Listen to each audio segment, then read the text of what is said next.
Ya, pemerintah optimis kinerja ekspor akan menjadi salah satu penopang utama pertumbuhan ekonomi Indonesia yang pada akhir tahun ini ditargetkan 5,2% secara year on year. Ekspor Indonesia pun diharapkan masih akan terus meningkat meski saat ini dihadapkan pada dampak dari ancaman resesi global.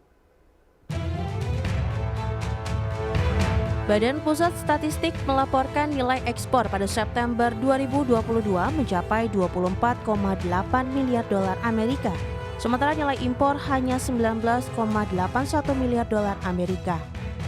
Dengan demikian, neraca perdagangan Indonesia mencatatkan surplus sebesar 4,99 miliar dolar Amerika di September 2022.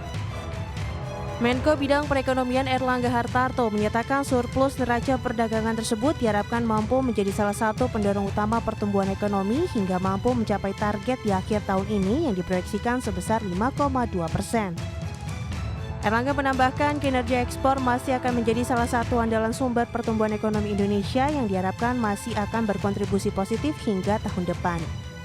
Pemerintah pun berharap harga komoditas masih akan meningkat sehingga mampu mendukung kinerja ekspor Indonesia.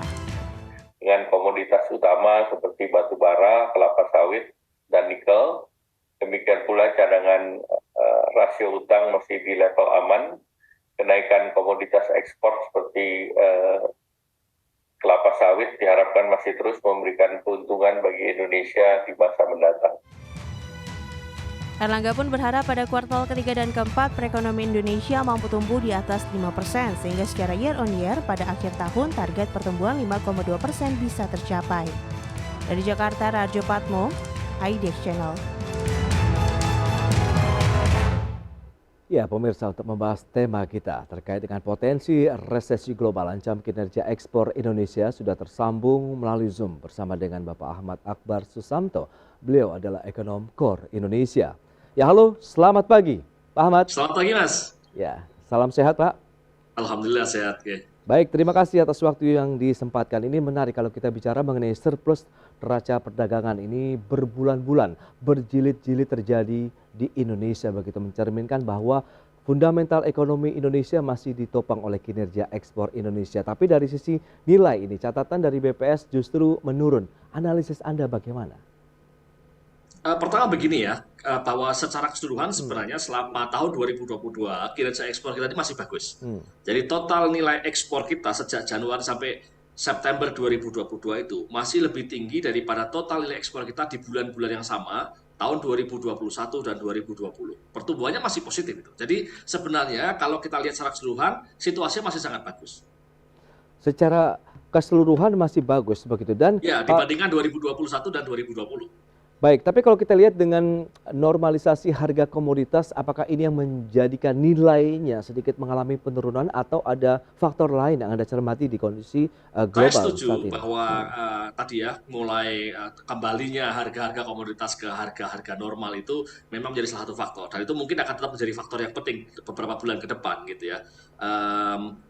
Dan itu harus kita cermati, harus kita antisipasi dengan baik karena kemungkinan kinerja kita nggak akan sebagus ini, kemungkinan ekspor kita akan turun dalam beberapa bulan ke depan dan akan sampai tahun depan mungkin gitu ya. Tapi ada faktor lain juga gitu. Kalau kita cermati menarik ya kalau kita lihat pola datanya bahwa tahun lalu pun dari Agustus ke September itu juga turun gitu. Jadi tahun ini juga ada pergerakan turun gitu. Jadi di situ ada semacam pola, saya belum menyebutnya agak pola musiman begitu. Tapi memang betul sekali lagi bahwa faktor harga komoditas itu sangat penting.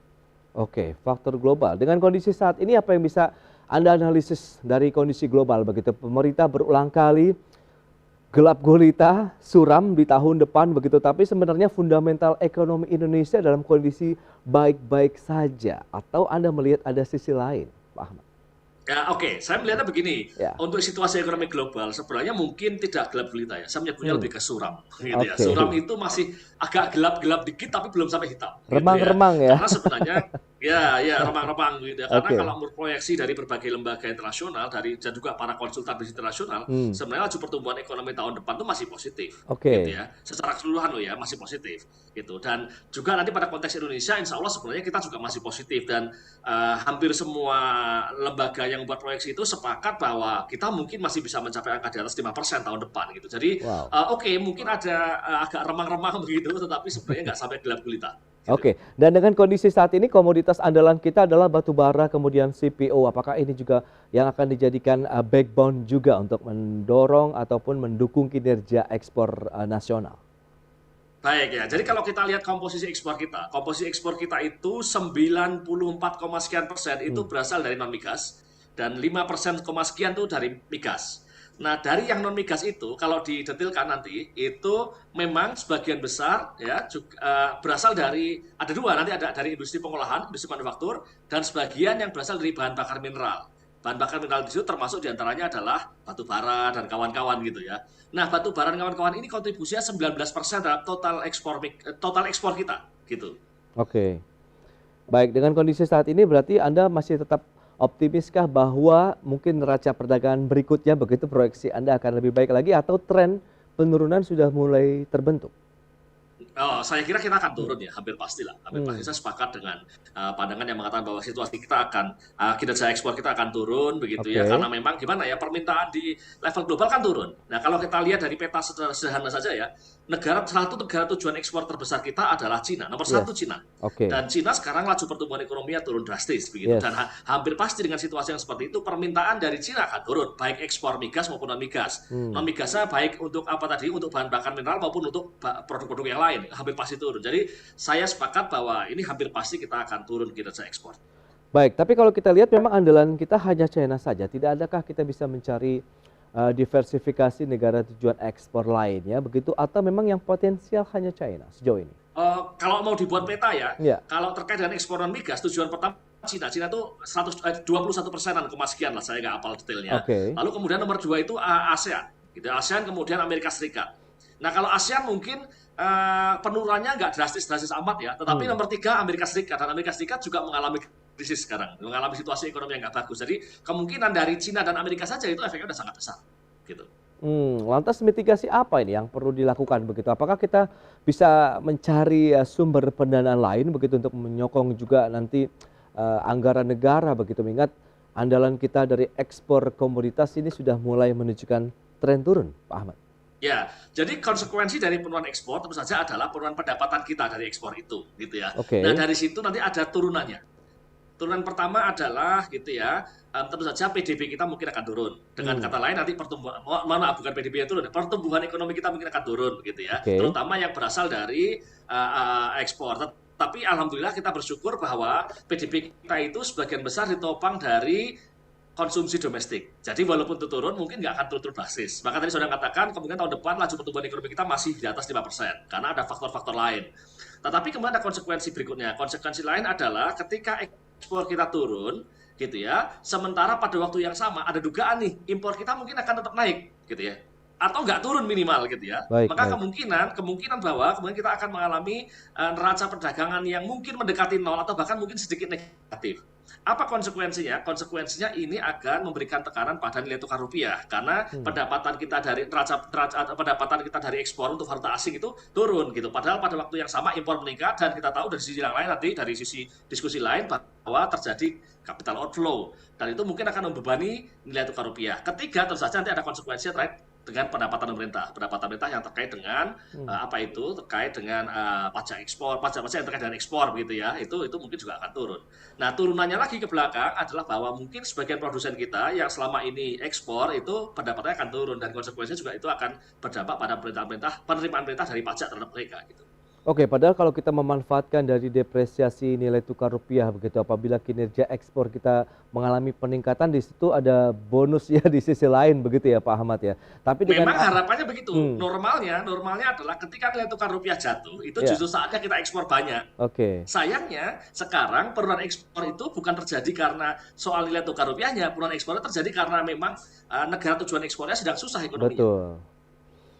Nah, ini menarik kalau kita cermati dengan kondisi yang ada. Apakah produktivitas dari beberapa komoditas begitu mungkin akhirnya mengalami penurunan juga karena tadi demand yang juga sedang melemah di pasar internasional saat ini, Pak Ahmad? Ya, kalau kasusnya Cina, kasus beberapa negara saya kira betul ya. Jadi misalnya nih contoh paling mudah adalah bara. Batu bara itu kemungkinan akan turun gitu ya, karena Oke. kebutuhan mereka untuk energi turun, karena produksi di sana juga turun terkait dengan turunnya kinerja ekonomi sana. Tetapi ada celah-celah memang, ada celah-celah sebagai contoh nih di Eropa, di Uni Eropa. Uni Eropa kan selama ini mereka sangat bergantung pada gas. Gitu. Cuman masalahnya adalah ketika sekarang ada konflik Rusia Ukraina, pasokan gas dari Rusia kan tertahan.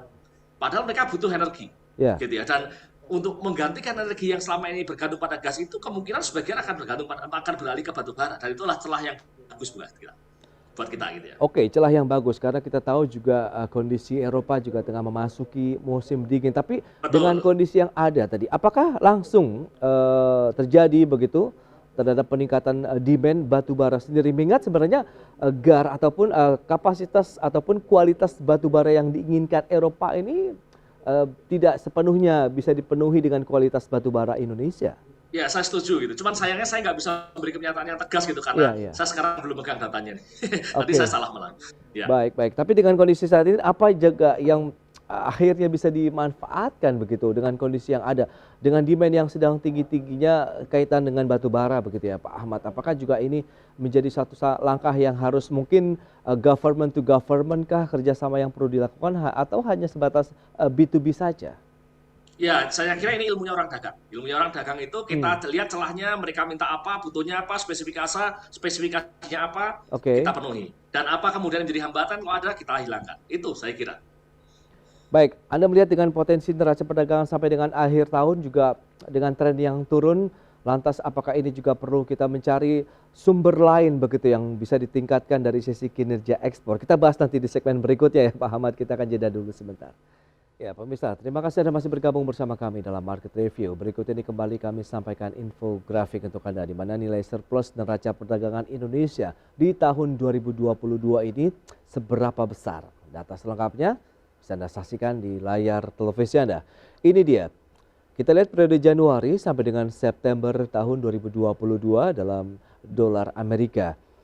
Cenderung fluktuatif memang, tapi dalam beberapa bulan terakhir sempat menyentuh tertinggi adalah April ya, 7,56 miliar dolar Amerika dari surplus neraca perdagangan Indonesia.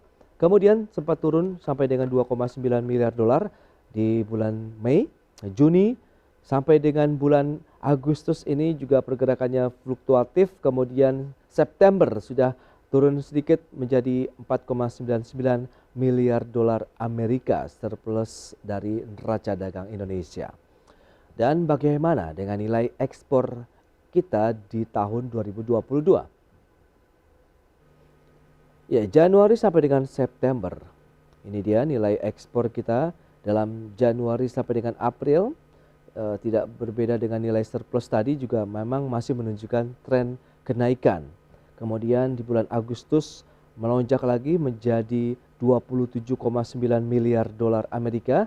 Ini sama juga dengan nilai surplus yang dialami untuk neraca dagang Indonesia. Kemudian di bulan September nilai ekspor kita turun, kemudian nilai surplus neraca perdagangannya juga tadi turun. Kalau nilai ekspor menjadi 24,8 miliar dolar, sementara nilai surplusnya menjadi 4,99 miliar dolar Amerika. Dan berikutnya ini adalah 5 negara besar tujuan ekspor non-migas Indonesia. Ya, seperti yang sudah disampaikan tadi oleh Bapak Ahmad, begitu bahwa memang China ini yang mendominasi dari ekspor Indonesia, 6,16 miliar dolar Amerika di bulan September. Kemudian menyusul Amerika Serikat 2,11 miliar dolar, Jepang 2,1 miliar dolar, kemudian India 1,75 miliar dolar Amerika dan Malaysia 1,12 miliar dolar Amerika. Baik, kita akan bahas beberapa data menarik ini bersama dengan narasumber kita Bapak Ahmad Akbar Susanto, ekonom Core Indonesia. Ya Pak Ahmad, kalau kita cermati memang fluktuasi yang terjadi dari neraca dagang kita, surplus maupun nilai ekspornya sendiri, sebenarnya memang apakah ini menunjukkan karena kondisi global yang mempengaruhi secara dominasinya begitu, atau memang dari kondisi kinerja ekspor kita begitu, dari produknya, kemudian bagaimana kesiapan mereka mempersiapkan demand yang ada begitu untuk bagaimana mengantisipasi ketersediaannya sendiri, Pak Ahmad? Ya, jadi kalau saya melihat ya ada dua hal kan sebenarnya. Kita bisa pilih fluktuasi tadi itu ke dalam dua sisi ya, Oke. secara sederhana lah ya. Yang pertama adalah ada fenomena yang memang sifatnya tren itu akan terus berlanjut, dan ada fenomena yang sifatnya bulanan memang fluktuatif, itu biasa gitu ya. Nah, yang harus cermati itu saja yang sifatnya adalah tren bahwa sekarang memang sedang mendekati situasi resesi yang sesungguhnya gitu, dan ini akan mungkin ya akan terus berlanjut sampai beberapa bulan ke depan gitu, sampai bahkan mungkin tahun depan. Oke, tapi dengan posisi remang-remang berarti kan masih ada cahaya yang bisa dimanfaatkan oleh Indonesia. Nah, peluang apa yang menurut Core Indonesia ini bisa dituju, dimanfaatkan oleh pemerintah Indonesia? Ya, tadi ya bahwa bagaimanapun di negara-negara itu tetap ada hal-hal tertentu yang mereka perlukan ya, meskipun memang harus diakui keperluan mereka menjadi lebih sedikit. Sebagai contoh nih kan tadi Oke. Cina itu salah satu ekspor kita yang utama itu kan batu bara gitu ya. Nah, karena mereka laju pertumbuhan ekonomi sedang turun, maka ya kebutuhan mereka untuk batu bara turun drastis gitu. Oke. Nah, dan juga beberapa yang lain juga akan begitu. Amerika Serikat ekspor kita, kalau di Amerika agak berbeda. Ke Amerika Serikat ekspor kita justru barang-barang yang lain sebenarnya, produk-produk lain. Nah, tetapi juga di sana sekarang lagi turun sehingga ekspor kita juga turun. Nah, terus gimana dong? Apa yang harus kita lakukan untuk itu? Kalau saya pribadi melihat ada sih celah-celah, walaupun mungkin nggak banyak ya ruangnya, karena memang problemnya ada di demand. Problemnya bukan soal kita bersaing dengan orang lain, problemnya bukan soal kita misalnya tadi yang nilai tukar rupiah yang berubah, tapi problemnya memang di permintaan, dan itu problem permintaan adalah problem eksternal, sesuatu yang tidak bisa kita kontrol dengan sungguh-sungguh gitu ya. Itu di luar kontrol kita gitu. Nah, sehingga kalau menurut saya sih alternatif yang paling baik adalah jadi kita mencari celah-celah gitu ya, pasar-pasar lain yang kira-kira masih bisa kita manfaatkan. Walaupun ya harus diakui bahwa itu tidak akan bisa benar-benar bisa kembali ke situasi kalau normal, tidak ada resesi di sana gitu ya. Nah, yang mungkin lebih penting kita lakukan adalah berarti kita harus siap-siap nih pada konteks domestik untuk bisa menggerakkan perekonomian kita tanpa harus bergantung pada ekspor. Dan untungnya selama ini memang sebagian besar aktivitas ekonomi kita, PDB produk domestik bruto kita itu berasal dari hal lain selain dari ekspor gitu. Tidak bergantung dengan ekspor begitu, tapi Ya. kita bisa mencari tadi beberapa diversifikasi negara tujuan ekspor. Nah, Ya, negara-negara jadi mana saja? kita nggak menyerah ya. Iya, Jadi kita iya. nggak menyerah nih. Ekspor Betul. ya kita coba gitu kan, kita cari hal-hal yang lain. Tadi cari pasar baru batu Oke. bara, kalau misalnya memungkinkan bawa ke Eropa gitu dan seterusnya itu tetap dilakukan gitu. Tetapi saya kira kalau pada konteks perekonomian secara keseluruhan begitu ya, kita juga harus melakukan hal yang lain. Salah satunya adalah bahwa ya kita menggerakkan perekonomian kita tidak Yes. semata-mata dari ekspor. Itu dia, berarti penguatan dari sisi perekonomian domestik kita begitu Betul. ya. Baik, dan kondisi saat ini dengan beberapa tantangan kenaikan harga BBM, kemudian suku bunga acuan ini yang seringkali juga menjadi bahasan keseharian begitu ya, banyak media ekonomi begitu. Lantas sejauh mana posisi fundamental ekonomi kita, daya beli masyarakat yang juga sudah mulai tergerus? Gini, jadi saya kira satu hal yang penting adalah bahwa kita itu barusan tahun 2020 tentu saja kita kan berada pada posisi ekonomi yang sulit. Tahun 2021 agak mendingan karena sebagian aktivitas ekonomi sudah dilakukan. Tahun 2022 ini sebenarnya sudah lebih mending lagi di mana sebagian aktivitas ekonomi sudah dilakukan. Kalau menurut saya gitu ya, kita punya satu kekuatan. Kekuatan itu adalah bahwa begini ya, kalau kita bicara tentang pertumbuhan ekonomi itu dihitung dengan membandingkan apa yang bisa kita capai sekarang dengan apa yang kita capai sebelumnya. Oke. Jadi pertumbuhan ekonomi itu membandingkan PDB tahun sekarang dengan tahun sebelumnya, dan kita punya base effect yang kecil sebenarnya.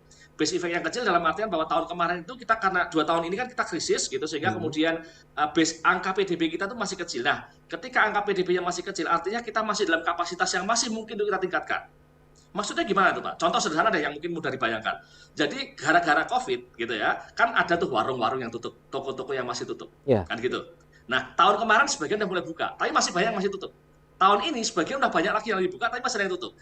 Nah, kalau kita bisa menggerakkan yang begitu-begitu itu, gitu ya, sehingga yang selama ini itu terganggu sekarang mulai jalan lagi, maka itu bisa menggerakkan perekonomian kita secara domestik, gitu ya. Itu contoh sederhana ya, sederhana saja, gitu ya. Jadi kita masih punya potensi itu, untuk mendorong apa yang kita miliki secara domestik itu belum maksimal dipakai kapasitasnya. Dan itu kalau bisa kita dorong bergerak gitu, insya Allah kita tetap bisa eksis walaupun mungkin dari sisi global tadi kita akan tersambat. Oke, jadi meskipun beberapa tantangan yang ada, kita tahu inflasi, kenaikan suku bunga acuan, kemudian tadi ada depresiasi nilai tukar rupiah, ada kenaikan harga BBM, harga logistik naik, harga pangan naik. Anda tetap optimis bahwa ini bisa menggerakkan beberapa sektor ekonomi tadi yang menjadi penopang, yaitu konsumsi masyarakat kita. Jadi bayangkan misalnya nih mereka yang dulu pernah punya usaha yang apapun lah begitu ya, Oke. yang kemudian sempat terganggu COVID, lalu tahun kemarin sudah mulai bergeliat, sebagian sudah mulai jalan, tapi sebagian masih belum. Hmm. Itu kalau bisa kita bantu lagi untuk bergerak lagi dengan berbagai skema gitu mungkin gitu, maka itu bisa menggerakkan perekonomian dan itu sudah cukup sebenarnya untuk bisa mendorong pertumbuhan ekonomi kita. Mungkin tidak akan benar bisa membuat perekonomian kita melesat, nggak bisa, situasinya nggak mungkin. Oke. Kondisi global tidak menentu itu, tetapi itu lumayan lah untuk mendorong pergerakan ekonomi kita dari sisi domestik.